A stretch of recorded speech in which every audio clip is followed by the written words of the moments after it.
नमस्कार, आप देख रहे हैं आपका अपना चैनल भिवानी हलचल खबरों के संग मैं हूं मनोज कुमार। आइए सबसे पहले डालते हैं नजर आज की हेडलाइंस पर। घायल पशुओं को नगर परिषद द्वारा उठाने से इनकार करने पर गौरक्षा दल ने दिया धरना।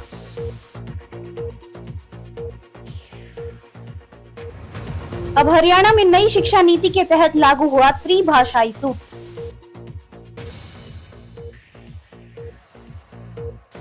सैनिक के साथ टोल पर हुआ दुर्व्यवहार पर उपायुक्त को सौंपा ज्ञापन। डाकघर के पत्र लेखन प्रतियोगिता में आकांक्षा ने प्रथम और प्रियंका ने तृतीय स्थान प्राप्त किया। भिवानी शहर में झीलों के किनारे बनेंगे सीएससी सेंटर।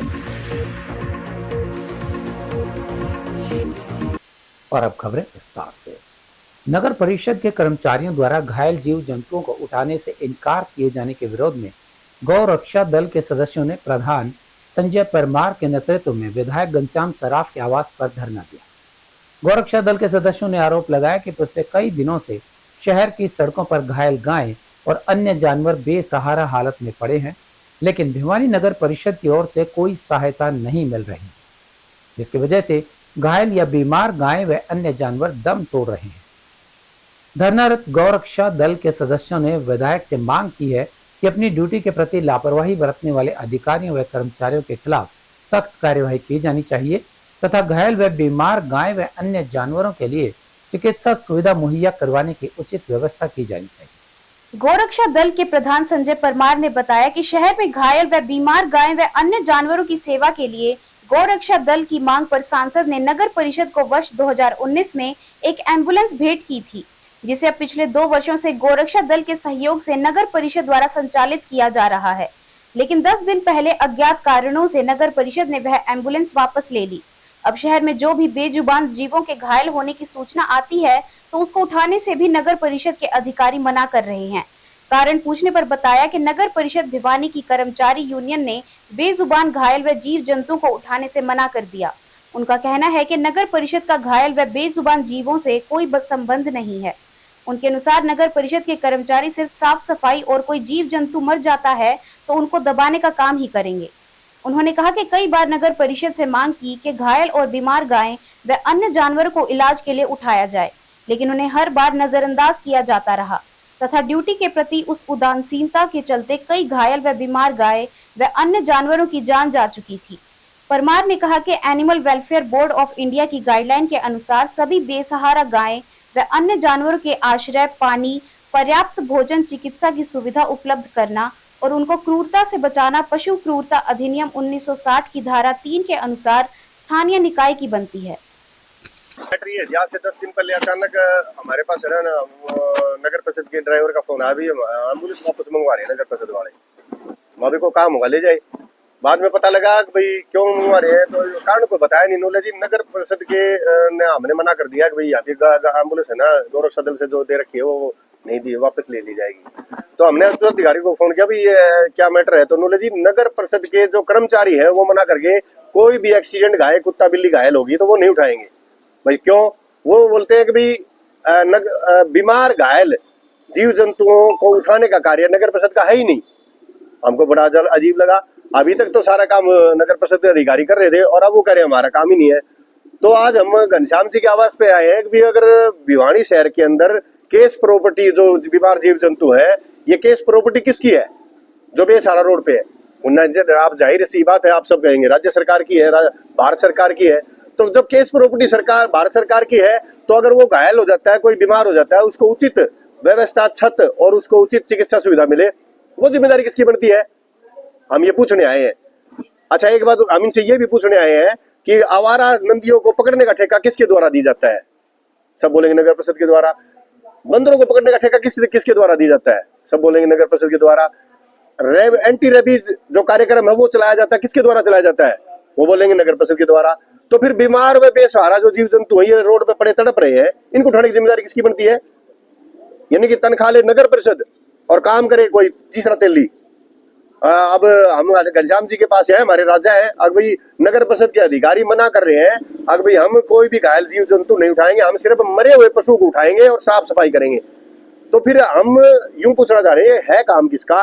हम वो काम का जिसका काम है हम उसका फोन नंबर लेने आए हैं और उनसे बात करने आए हैं, हमारा सोल्यूशन करो।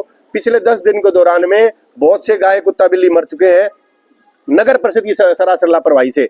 और अभी 3 दिन पहले हम घनश्याम जी से मिले थे और घनश्याम जी कहा था कि जी नगर परिषद के अधिकारी हमारी सुनवाई नहीं कर रहे हैं, तो नगर परिषद के हम आपको सूचना देंगे। तो 3 दिन पहले घनश्याम जी ने कहा था भी इसी एक नंबर नोट कराया था, भी इस पे आप सूचना दो। हम वीडियो और नंबर प्रॉपर तरीके से उनके पास बाकायदा व्हाट्सएप पे शेयर कर रहे हैं और उनको फोन करके बता रहे हैं अगर भाई आप है ना इनको दो। और हैरत की बात है कि घनश्याम जी के कहने के बावजूद भी पिछले 3 दिनों से हमारे पास ऑन द रिकॉर्ड सारे रिकॉर्ड है, एक भी केस पर नगर परिषद के अधिकारियों ने अपने कर्मचारियों को नहीं भेजा है। हरियाणा में इसी साल से नई शिक्षा नीति के तहत त्रिभाषाई फार्मूला लागू होगा। 9वीं में पढ़ने वाले बच्चों को संस्कृत, उर्दू और पंजाबी में से एक विषय अवश्य पढ़ना होगा। अब हरियाणा के बच्चों को 9वीं में 6 अनिवार्य विषयों के साथ साथ वैकल्पिक विषय सहित 7 विषय पढ़ने होंगे। यह जानकारी हरियाणा विद्यालय शिक्षा बोर्ड के चेयरमैन ने दी। हरियाणा विद्यालय शिक्षा बोर्ड के चेयरमैन ने कहा कि मुख्यमंत्री नायब सिंह सैनी के साथ शिक्षा विभाग व बोर्ड की बैठक कल मंगलवार को होगी। हरियाणा बोर्ड ने प्रदेश के स्कूलों को त्रिभाषाई सूत्र लागू करने का पत्र जारी किया है। उन्होंने कहा कि इससे प्रदेश की शिक्षा का स्तर और ऊंचा होगा। हरियाणा के बच्चे अगर वैकल्पिक भाषा पढ़ेंगे तो रोजगार के अवसर अन्य प्रदेशों में भी बढ़ेंगे और दूसरे प्रदेशों से अच्छा संबंध भी बनेगा। जैसा कि आप और हम सभी जानते हैं, NEP 2020 में यह एक प्रावधान है कि इनिशियल स्टेज में तो मातृभाषा में बच्चे को कुछ शिक्षण जो दिया जाता है, लेकिन 9th क्लास के बाद 9वीं 10वीं क्लास जो है उसमें त्रिभाषा फार्मूला हमने लागू किया है। NEP 2020 के ही आधार पर इसको लागू किया गया है, जिसमें इंग्लिश और हिंदी के अलावा संस्कृत, पंजाबी और उर्दू, इन 3 भाषाओं यानी संस्कृत, पंजाबी और उर्दू में से कोई एक भाषा वैकल्पिक विषय के रूप में विद्यार्थी को चुननी होगी। और इस तरह से कुल 6 जो विषय थे उसकी बजाय 7 विषय विद्यार्थी के पास होंगे, जिसमें 5 कंपलसरी विषय हैं। 6ठा विषय जो था पहले वैकल्पिक था और 7वां जो है ये त्रिभाषाई फार्मूला के तहत संस्कृत, उर्दू या पंजाबी में से एक विषय होगा। बीते दिनों बामला टोल प्लाजा पर भारतीय सेना में कार्यरत सूबेदार राजेश कुमार व उनके परिवार के साथ हुए दुर्व्यवहार के विरोध में समस्त पूर्व सैनिक व सैनिक संगठन ने उपायुक्त के माध्यम से मुख्यमंत्री के नाम मांग पत्र सौंपा और आरोपियों के खिलाफ कार्यवाही की मांग की। इस मौके पर भाजपा सैनिक प्रकोष्ठ के जिला अध्यक्ष कैप्टन राजा तंवर ने कहा कि सूबेदार राजेश कुमार द्वारा सभी दस्तावेज दिखाने के बाद भी उनको टोल पार नहीं करने दिया गया और उनकी पत्नी और दिव्यांग बच्चे के साथ अभद्रता व दुर्व्यवहार किया गया, जो काफी निंदनीय है। बामला टोल प्लाजा पर सैनिक के साथ हुए दुर्व्यवहार पर भाजपा सैनिक प्रकोष्ठ के जिला अध्यक्ष कैप्टन राजा तंवर ने कहा कि एक तरफ तो भाजपा सरकार सैनिकों व पूर्व सैनिकों के सम्मान में समय समय पर कार्यक्रम आयोजित करती है, वहीं दूसरी तरफ भाजपा शासन काल में ही सैनिकों के साथ दुर्व्यवहार किया जा रहा है, जो कि बर्दाश्त नहीं होगा। उन्होंने कहा कि एक सैनिक अपना जीवन देश की सीमा की रक्षा कर देशवासियों को बाहरी खतरे से सुरक्षित रखता है, लेकिन उसी सैनिक का उसके ही देश में इस प्रकार से अपमान किया जाना न केवल निंदनीय है बल्कि शर्मसार करने वाला भी है। ऐसे में इस प्रकार के असामाजिक तत्वों के खिलाफ ठोस कार्रवाई किए जाने की जरूरत है, ताकि भविष्य में इस प्रकार की घटनाओं की पुनरावृत्ति न हो। उन्होंने मांग पत्र के माध्यम से चेतावनी देते हुए कहा कि यदि सैनिक व उसके परिवार के साथ दुर्व्यवहार करने वाले आरोपियों के खिलाफ जल्द कार्रवाई नहीं हुई तो वे बड़ा प्रदर्शन करने पर मजबूर होंगे। मैं कैप्टन राजा तंवर, सैनिक प्रकोष्ठ जिला अध्यक्ष भाजपा भिवानी से। जो कल की जो घटना हुई है सूबेदार यादव साहब के साथ में, ऑन सर्विस है जो हमारे साथ सूबेदार यादव साहब है, उनके साथ जो घटना हुई है बहुत ही निंदापूर्ण घटना है। ऐसी घटना दोबारा नहीं होनी चाहिए। इससे पहले भी टोल पे जो हमारे फौजियों के साथ में जितने सर्विंग पर्सनल है और एक्स सर्विसमैन है, टोल पे इतना तानाशाही मचा रखा है, मोमेंट टोटो मांगते हैं और मोमेंट टोटो जो कि इलीगल है। यहाँ पे हम मोमेंट टोटो की कॉपी नहीं दे सकते इनको, ठीक है ना। और यहाँ पे पहलवान बैठा रखे हैं टोल के ऊपर, अंदर ले जाते हैं और हाथापाई करते हैं फौजियों के साथ में। ये इससे पहले पटियाला में भी सेम आप लोगों ने देखा, पटियाला के अंदर भी केस हुआ था। बोला और फिर यहाँ का टोल का मैनेजर बोलता है कि आप जैसे फौजी 30 हम हाँ बोला कि आप जैसे फौजी 30 हजार में नौकरी कर रहे हैं और वो कितने में, हम देश के लिए है, ठीक है ना। हम ये तो यार टोल पे बैठे हैं, हम पूरे देश में हर जगह पोस्टों पे घूम के आए हैं, ठीक है। और एक और मैं हरियाणा एक्स सर्विस इंजीनियरिंग के प्रधान जो HCSL के प्रधान है भिवानी के, उनको से भी एक आह्वान और रिक्वेस्ट करना चाहता हूँ मैं, साहब ऐसे मौके पे आप हमारे साथ आओ मिलके, ठीक है। लीग किस लिए है? लीग हमारे सैनिकों के लिए है लीग। ये 5 अप्रैल का मामला है भिवानी से बामला टोल प्लाजा पे। अगर बात करें बामला टोल प्लाजा की, तो बामला टोल प्लाजा पे आए दिन ऐसी कोई ना कोई घटना होती रहती है। 30 तारीख को भी हमारे देवसर के एक फौजी के साथ हुआ, लेकिन उनको ड्यूटी पे जाना था तो हमने भी उसको गंभीरता से नहीं लिया। लेकिन अब फिर परिवार के साथ मार पिटाई भी होती है और उसके बाद जब उसके साथ अभद्र व्यवहार किया जाता है। और यहाँ पे मैं सरकार और प्रशासन से एक अनुरोध करूंगा कि जो बामला टोल प्लाजा पे मूवमेंट ऑर्डर को मांगा जा रहा है वो सरासर गलत है। भिवानी टोल प्लाजा अकेला एक ऐसा टोल प्लाजा है कि जो इंडियन आर्मी की मूवमेंट को कैप्चर करना चाह रहा है।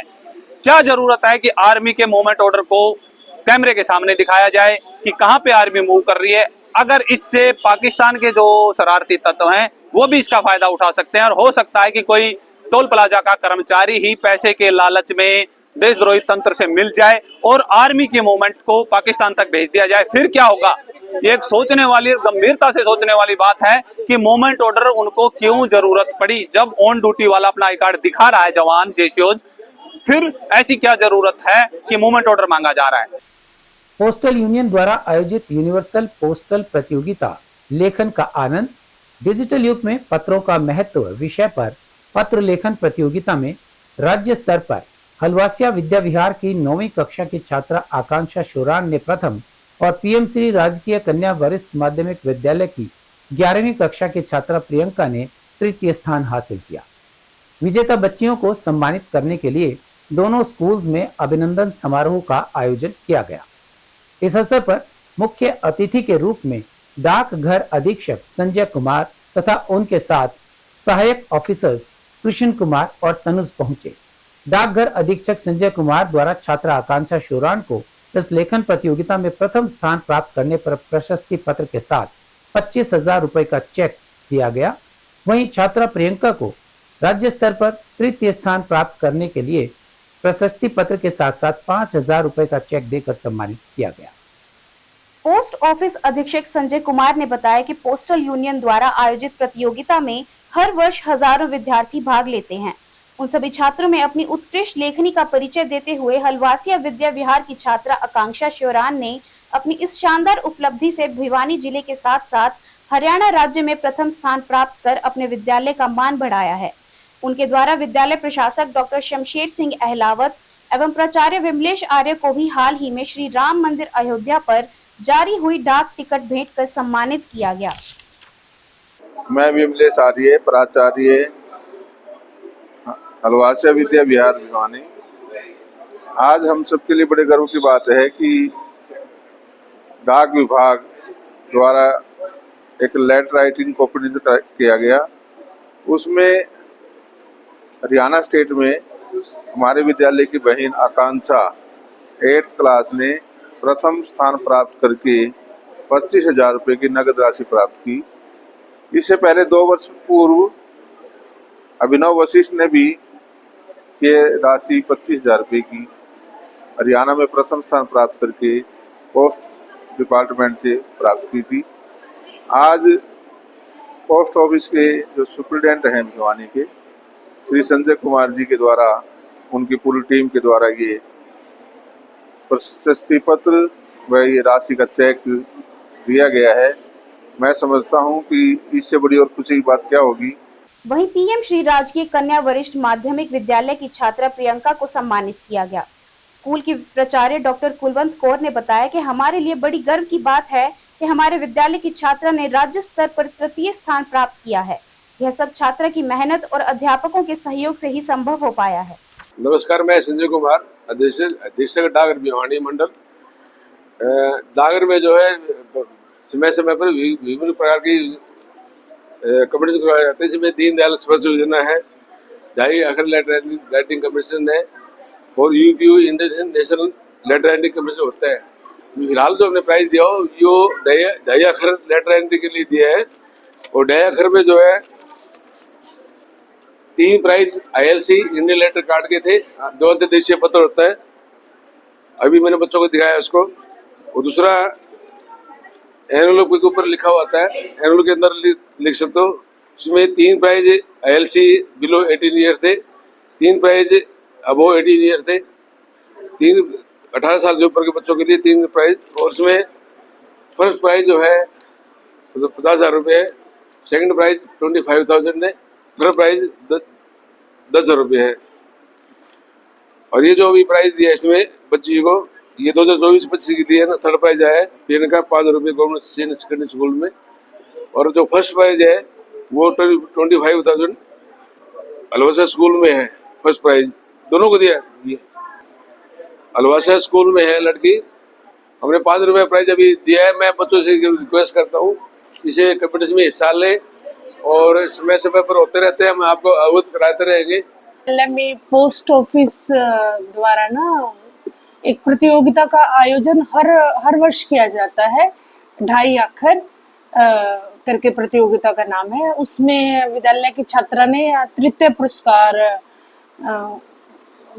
जीता है, जिसमें 5,000 की नगद राशि बच्ची को प्राप्त हुई है, और इसमें पूरे हरियाणा में बच्ची का तृतीय स्थान है। इसको पूरे नेशनल लेवल के बच्चों में सिलेक्ट किया गया है, जो हमारे विद्यालय के लिए बड़ा हर्ष का विषय है। बच्ची ने शब्दों का चयन, उसकी हैंडराइटिंग, उसका राइटिंग स्किल कैसा था, इसके बेस पर उसका सिलेक्शन पूरे हरियाणा के 3रे नंबर पर बच्ची ने स्थान प्राप्त किया है।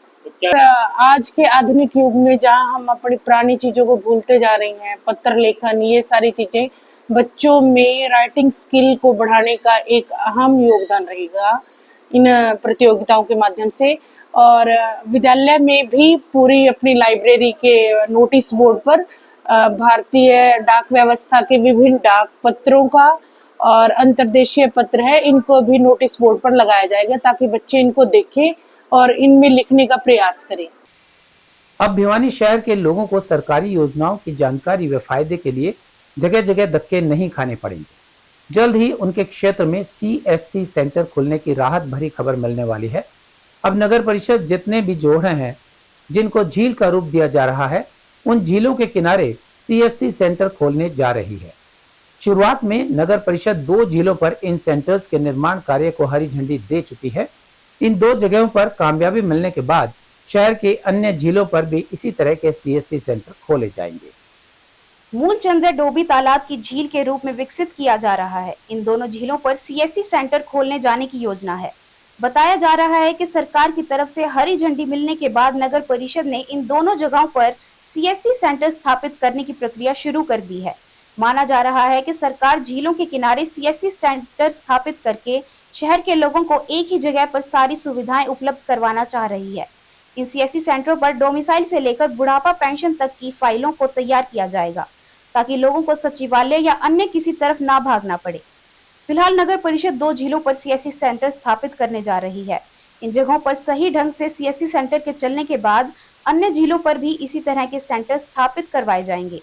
नगर परिषद के चेयरपर्सन प्रतिनिधि भवानी प्रताप सिंह ने बताया कि झीलों पर CSC सेंटर स्थापित करने की सरकार की योजना है, नगर परिषद के माध्यम से स्थापित करवाई जाएंगी।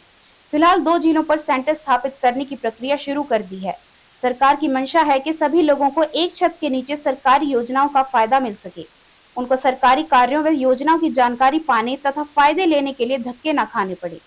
ये CSC centre common facility centre है, जो हरियाणा सरकार की और माननीय मुख्यमंत्री जी की बहुत ही ये महत्वाकांक्षी योजना है। और मैं मानूंगा कि सरकार की सारी सुविधाओं, उनका लाभ एक आम जन तक पहुंचे, सरलता से पहुंचे, ये इस प्रकार की योजना माननीय मुख्यमंत्री जी का जो संकल्प है वो संपूर्ण और संपन्न होने की तरफ चलता है। तो इसमें एक हर क्षेत्र के अंदर, हर कॉलोनी के अंदर प्रत्येक नागरिक को इन सुविधाओं से कैसे जोड़ा जाए।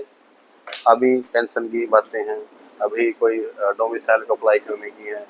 इस प्रकार से जो जटिलता है, कई बार हमने देखा है कि CSC सेंटरों पर पहले तो अटल सेवा केंद्रों के लाइसेंस बहुत से केंद्रों को बांटे गए थे कि ऐसे केंद्र बहुत खुले भी थे, लेकिन हमने देखा है कि जो प्राइवेट ये इस प्रकार के CSC सेंटर होते हैं, वहाँ सरकारी फीस से कई गुना ज़्यादा इनसे फीस भी ली जाती है, और कई बार बहुत परेशान भी किया जाता है। बार बार गलत पेंशन अप्लाई कर गलत कर देते हैं, फिर उसको बार बार, पहले तो परेशान आदमी पहले ही है, फिर उसको बार बार इक्वेशन ना कीजिए, दस्तावेज के अंदर कमी कर देंगे, फिर उसको दोबारा अप्लाई करवाएंगे, फिर दोबारा पैसा फिर लेंगे। बहुत सी समस्याएं राशन कार्ड का था, फैमिली आईडी का था, कई फैमिली आईडियों का हमने देखा है कि भी जो उनकी स्वयं घोषणा करके उन्होंने जो इनकम जो वार्षिक आय जो दर्शाई थी वो सेंटर वालों ने ही अब उनकी गलती से बेचारों को भुगतना पड़ रहा है। किसी की 4 लाख इनकम कर दी, किसी 5 लाख इनकम कर दी। गलती उन सेंटरों में जो ऑपरेटर हैं उनकी थी, ना कि उन आवेदकों की। हमको बेचारों ज्ञान ही नहीं था। तो इस प्रकार से ये कमियां ना रहीं, त्रुटियों को दूर करने के लिए सरकार ने कॉमन फैसिलिटी सेंटर बनाने का अभी निर्णय लिया, जिसमें पूरे प्रदेश के अंदर ये योजना चली हुई है। और जैसे भी हुड्डा ने भी 1-2 जगह कॉमन फैसिलिटी सेंटर CFC बनाए हैं। और अब चलते चलते शादी एक खास अवसर होता है जो दो परिवारों के सांस्कृतिक, पारिवारिक और भावनात्मक दुनिया को जोड़ता है। यह केवल दो लोगों का मिलन ही नहीं है, बल्कि दो परिवारों का मिलन है, जिसमें भावनाओं, संस्कारों और परंपराओं का आदान प्रदान होता है। संगीत इस आयोजन का अभिन्न हिस्सा है, लेकिन इसका चयन बेहद सावधानी से किया जाना चाहिए। केवल मस्ती और डांस तक सीमित न होकर संगीत को हमारे मूल्यों, रिश्तों और भावनाओं का सम्मान करना चाहिए। शादी में बजने वाले गाने रिश्तों की गरिमा, परिवार की भावनाओं और संस्कृति का आदान प्रदान करते हैं। गानों के बोल और धुनों का असर हमारे मनोबल और शादी के समग्र अनुभव पर पड़ता है। शादी एक पारिवारिक आयोजन होता है जिसमें विभिन्न आयु समूहों के लोग उपस्थित होते हैं। माता पिता, दादा दादी, चाचा चाची और छोटे बच्चे भी समारोह का हिस्सा होते हैं। ऐसे में गानों के बोल शालीन और मर्यादित होने चाहिए ताकि किसी की भावनाओं को ठेस न पहुंचे। जैसे कि जब हम शादी के सादे और गंभीर समारोह में भाग लेते हैं तो हमें यह याद रखना चाहिए कि यह एक गहरे बंधन का प्रतीक है और इस समय का संगीत वही होना चाहिए जो इस सच्चाई को सम्मानित करे। शादी का संकल्प जीवन भर के लिए होता है। यह एक ऐसा वचन होता है जिसमें दोनों पक्षों का प्यार, विश्वास और समर्पण शामिल होते हैं। ऐसे में गाने भी ऐसे होने चाहिए जो प्रेम, रिश्ते और परस्पर सम्मान की भावनाओं को व्यक्त करें। शादी में दूल्हा दुल्हन के साथ साथ परिवार और दोस्तों की पसंद का भी ध्यान रखना आवश्यक हो जाता है। प्लेलिस्ट में ऐसे गाने शामिल करें जो सभी आयु वर्ग के लोगों के लिए सुखद हों। गाने हमेशा मधुर और मेलोडियस होने चाहिए। इस तरह के गाने न केवल कानों को अच्छा महसूस कराते हैं, बल्कि वे दिलों को भी जोड़ते हैं। अगर बजट अनुमति देता है तो लाइव बैंड या सूफी गायक को शामिल करना एक अच्छा विचार हो सकता है। लाइव संगीत एक अलग प्रकार की आत्मीयता और जुड़ाव उत्पन्न करता है जो डीजे संगीत से नहीं हो पाता है। और अब जाने से पहले एक नजर आज की हेडलाइंस पर। घायल पशुओं को नगर परिषद द्वारा उठाने से इनकार करने पर गौरक्षा दल ने दिया धरना।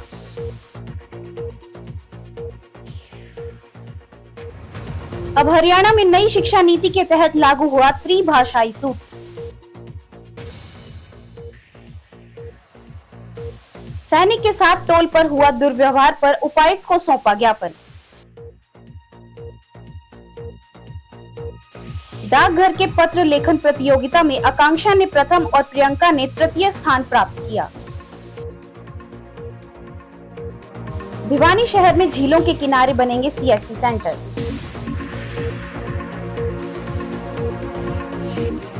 हमारे संग में बस इतना ही। अगले के लिए देखते रहेगा आपका अपना चैनल भिवानी हलचल।